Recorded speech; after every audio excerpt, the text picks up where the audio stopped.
إن الله وملائكته يصلون على النبي يا أيها الذين آمنوا صلوا عليه وسلموا تسليما.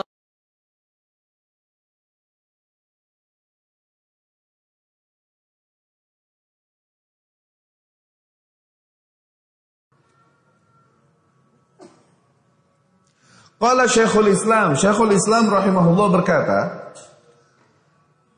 Ibnu Taimiyah, "Wa man lam yandafi' fasaduhu fil ardi illa bil qatli qutil."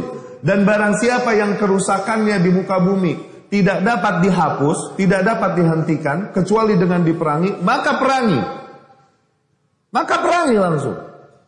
Karena apa? Karena kerusakan dan kemungkaran yang terus terjadi darinya yang tak bisa dihentikan kecuali dengan pedang, maka kita kasih pedang. Nanti kita perangi. Ya.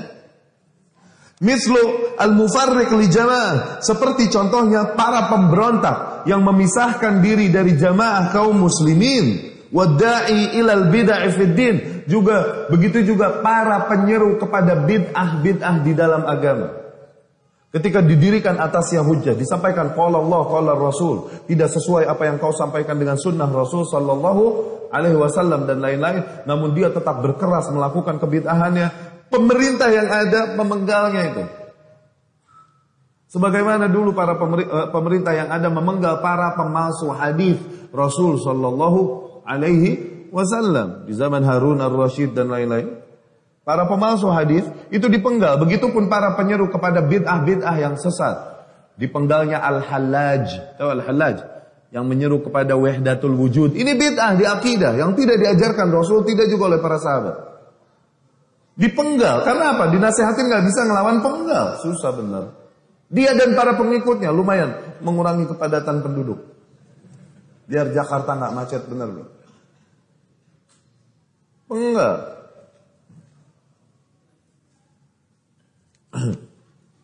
Lihat betapa Nabi SAW bahkan telah mengajarkan bagaimana cara menyikapinya, ya kan? Bukan hanya mengajarkan kita bagaimana cara menyikapi pemimpin dan menerima keberadaan pemimpin, bahkan Rasul pun mengajarkan bagaimana cara menyikapi pemberontakan, menyikapi kaum yang nggak bisa diatur dan lain-lain.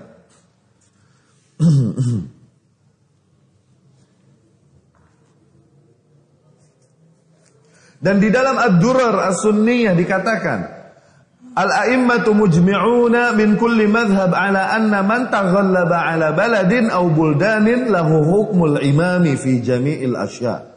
Semua imam bersepakat bahwasanya barang siapa yang menang dan berkuasa pada suatu negeri atau beberapa negeri, bagaimanapun cara dia sampai ke tampuk kepenguasaan, maka dia memiliki hukum sebagai penguasa yang kita dengar dan kita taati dalam segala hal.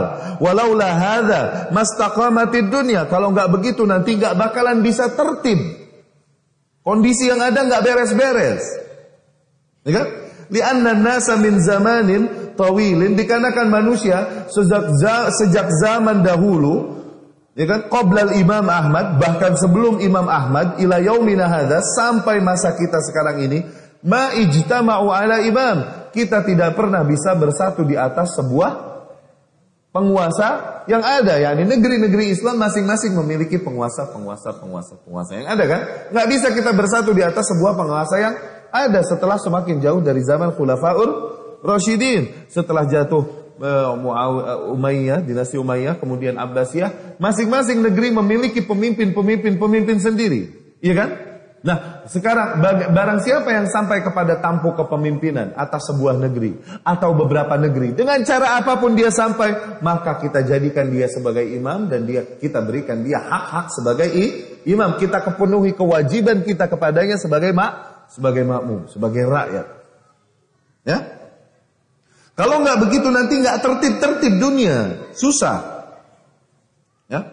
Wala ya'rifuna ahadan minal ulama dzakara syai'an minal ahkam la yasihu illa bil imamil a'zam. Dan tidak ada satu orang ulama pun mengatakan sahnya sebuah hukum tanpa penguasa yang paling tinggi, yakni tanpa penguasa sebuah negara.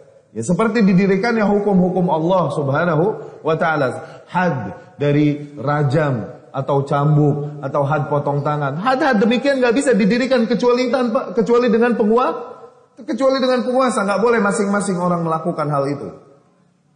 Ya. Kemudian juga disahkannya akad-akad yang ada, akad jual beli yang besar atau disahkannya juga pernikahan dan lain-lain. Kita membutuhkan penguasa untuk pengesahan hal ini. Nggak berjalan dunia dengan baik tanpa keberadaan penguasa. Maka bagaimanapun cara seseorang untuk sampai kepada tampuk penguasaan, kita dikenakan kewajiban untuk mendengar dan mentaatinya. Kalaupun dia sampai kepada tampuk tersebut dengan cara yang zalim. Maka dari situ Rasulullah SAW bersabda, dengar dan taati kalaupun yang memimpin dan menguasaimu adalah seorang budak dari golongan Habsyah. Yani budak berkulit hitam. Bagaimana seorang budak berkulit hitam bisa sampai tampuk kekuasaan? Mungkinkah karena umat yang ada memilihnya untuk naik? Tidak, tapi dengan cara pemberontakan dan cara berdarah. Tapi bagaimanapun kalau dia sampai dengar dan taati.